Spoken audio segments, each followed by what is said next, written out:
क्या आपको मालूम है कि जो ओवरसीज पाकिस्तानियों ने जुलाई 2026 में रेमिटेंस पाकिस्तान भेजी है, स्टेट बैंक ऑफ पाकिस्तान के मुताबिक वो 3.6 अरब डॉलर है, जो कि पिछले साल के हिसाब से अगर हम कंपेयर करें तो 13% ज्यादा है। और माह बाय माह के हिसाब से अगर हम इसको कंपेयर करें तो 4.5% जो है वो ज्यादा है। तो इतना ट्रस्ट, इतना यकीन पाकिस्तानी हुकूमत के ऊपर है ओवरसीज पाकिस्तानियों को कि उन्होंने पिछले साल की निस्बत 13% जो है वो ज्यादा रेमिटेंस पाकिस्तान भेजी है। ये था तस्वीर का एक रुख, जहां पे हुकूमत, जहां पे स्टेट बैंक पाकिस्तान खुश होता है कि हमारी पॉलिसियों पे ओवरसीज पाकिस्तानियों को इतना ट्रस्ट है, इतना यकीन है कि वो रेमिटेंस में हर माह इजाफा करते जा रहे हैं। लेकिन अगर इसी तस्वीर का हम दूसरा रुख देखें तो दूसरा रुख ये है कि अगर हम जुलाई 2026 की ही बात कर लें तो जुलाई के महीने में जिस बंदे के अखराजात सिर्फ पेट्रोल के 10,000 थे तो वो 10,000 से 20,000 हो गए, क्योंकि पेट्रोल इतना महंगा हो गया। मैं सिर्फ एक चीज़ की बात करूं, बाकी सारी चीज़ों को छोड़ दें।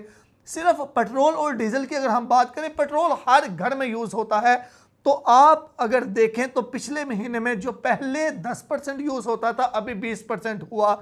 तो अब 1 करोड़ से भी ज़्यादा ओवरसीज पाकिस्तानी है। अब जाहिर सी बात है, उन्होंने खर्चा तो हर महीने घर भेजना है। तो पहले जहां पे गुजारा होता था 60,000 के साथ, अब वहां पे गुजारा होगा 1 लाख के साथ। तो जाहिर सी बात है, जब खर्चे ज़्यादा हो गए, अखराजात ज़्यादा हो गए, तो उन्होंने तो पैसे पाकिस्तान ज़्यादा भेजने ही हैं। तो अगर तस्वीर का दूसरा रुख आप देखेंगे, वो तो अपनी ज़रूरत के लिए, यानी ये तो आपने और काम खराब कर दिया, अखराजात इतने ज़्यादा बढ़ा दिए कि उनको पहले की निस्बत ज़्यादा पाकिस्तान पैसे भेजने पड़े। तो इसमें खुश होने वाली कौन सी बात है कि यकीन इतना ओवरसीज पाकिस्तानियों के रेमिटेंस में इजाफा होता जा रहा है। आपको चाहिए, अगर आप इसके, चलें ठीक है, हम इसको एक साइड पे रख के हम यही तस्वीर का रुख देखते हैं कि ओवरसीज पाकिस्तानियों को आपके ऊपर बहुत ज़्यादा यकीन है। उन्होंने 13% साल ब साल के हिसाब से, माहाना हिसाब से जो है वो 4.5% इजाफा कर दिया रेमिटेंस के ऊपर। तो इसके बदले में आपने एक अनाउंसमेंट कर दी, खुशी वाली खबर है। आपने इसके बदले में ओवरसीज पाकिस्तानियों को क्या दिया? क्या इसके बदले में ओवरसीज पाकिस्तानियों के लिए कोई अच्छी स्कीम मुतारफ करवा दी, कोई बेहतर, कोई अगर ओवरसीज के साथ कोई मसला हो जाता है तो उसके लिए आपने क्या प्रैक्टिकली, हम वैसे बात नहीं कर रहे, प्रैक्टिकली आपने उनके लिए क्या किया?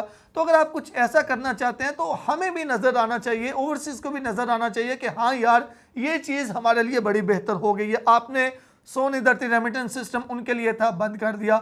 ओवरसीज पाकिस्तानी फाउंडेशन का एक रेमिटेंस कार्ड था, वो आपने बंद कर दिया। इस तरह की और बहुत सी स्कीमें जो थी, कुछ तो ऐसी हैं जिनका कोई फ़ायदा ही नहीं है, बस बाय नाम की हैं। अगर कुछ प्रैक्टिकली थी तो वो आपने ख़त्म कर दी।